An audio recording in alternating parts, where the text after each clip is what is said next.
Hello and welcome to another video.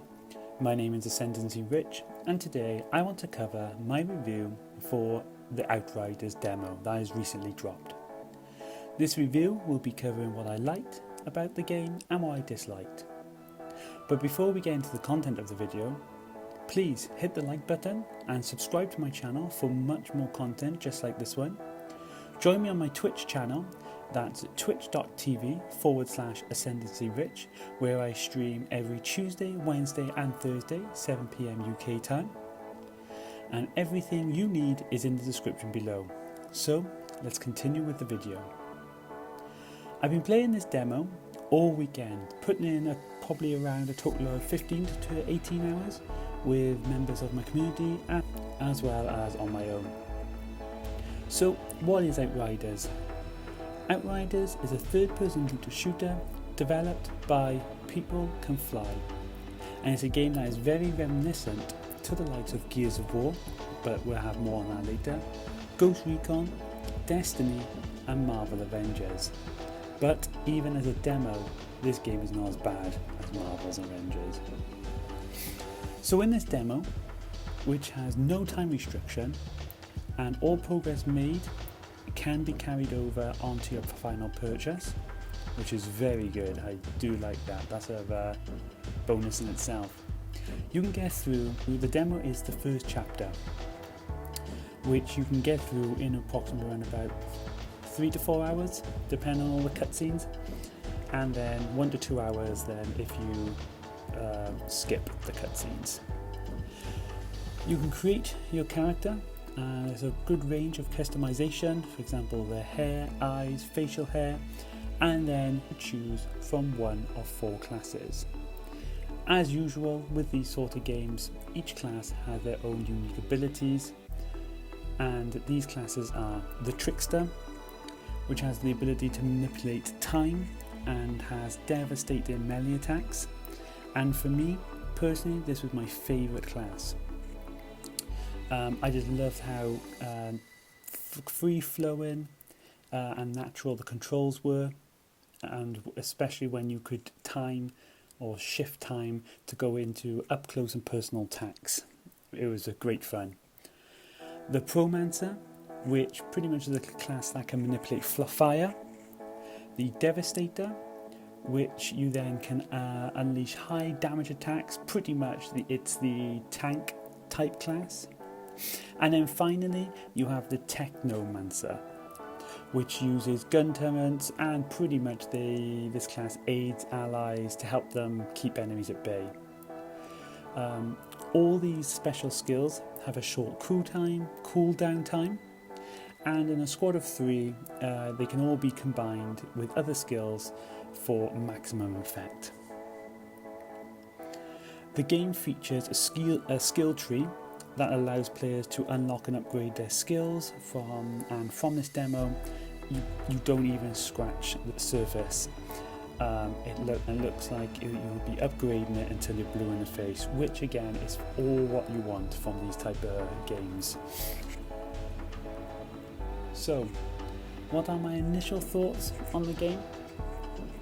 Story wise, and only playing the first chapter that you are allowed to, which I say took me around about 3.5 hours after watching all the cutscenes, and then an hour and a half, no more than 2 hours on the second and third playthrough to get a feel of all the classes.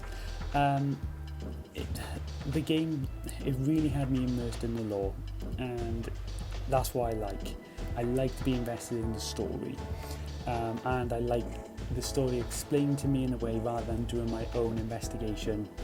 Pretty much that's like what you have to do with Destiny, especially the original Destiny. The combat for me is identical to Gears of War, which makes sense as the developers made pretty much the Gears franchise, particularly the first 3 games. It works. It's a very fluid process. Again, like Gears, I love the chaos. I love the ducking and the weaving. I love the gore, ripping through groups of enemies, especially as the Trickster.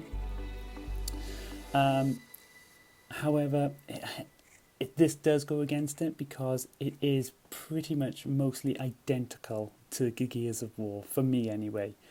And it did, for the first hour, it did take me out of it.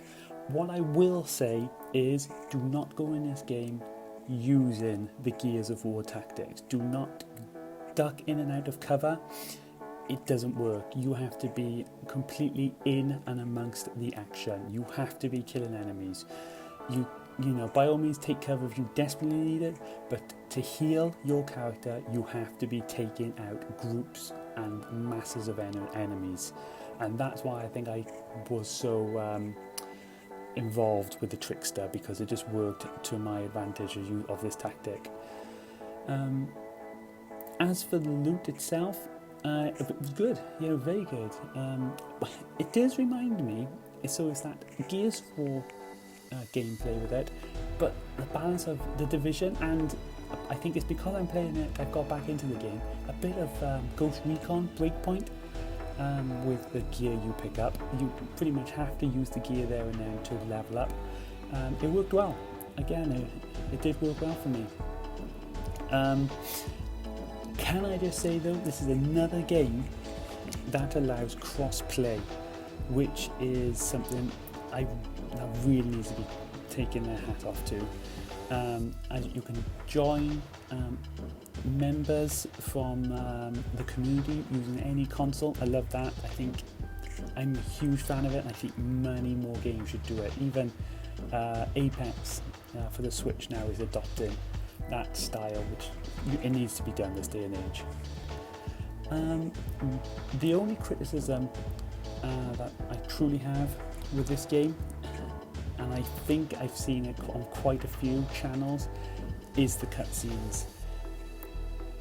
Firstly, it starts off with some of the voice mouth syncing and the voice acting, the syncing just doesn't match. It's very much a bit like the Mass Effect, the style of the cutscenes, which again, nothing wrong. I quite like the Mass Effect. I do enjoy the Mass Effect series, but the syncing between voice and actual speech, it did take me out of the game. The other issue, massive issue, and I do not know why, it was the actual camera. The shaking camera during the scenes were just awful. They were really, really bad. And to be honest with you, it did impact my eyes, and I had to just look away for a few moments. I'm not sure if this will be part of the final release. If this is just an early demo, I like to think this is something that they could maybe correct in the next 3 to 4 weeks before release. But the camera, the shakiness of that camera in cutscenes was just terrible. The other small criticism I had was the graphical pop-ins, and the motion blur while running around the world. Again, however, though, this is just the demo, and they still have a number of weeks to sort these tweaks out, and hopefully this is something that can be corrected upon. For me, that shaky camera has to be the priority. The story, the lore behind it was really good and engrossing, but the cutscenes, shaking camera angle just took me out of it. So, finally, will I be picking up this game on the 1st of April? And I can honestly say that I won't be picking it up straight away. I don't think it's by any stretch a bad game, especially from the demo that I've played, but it's not enough to take away from the current grinding looters shooters I have in my collection, particularly Destiny. The game will be released on April the 1st, as I said, at around about £55 for the day one edition, so I'll probably wait, clear a bit of the backlog of games I've got currently at my disposal, and then probably in the summer I'll probably jump on the bandwagon. I'll see what the reviews are for it. I reckon it's going to be a very good game. I think it's going to do well, So overall, I really enjoyed the demo. I do hope you enjoyed this video and this review.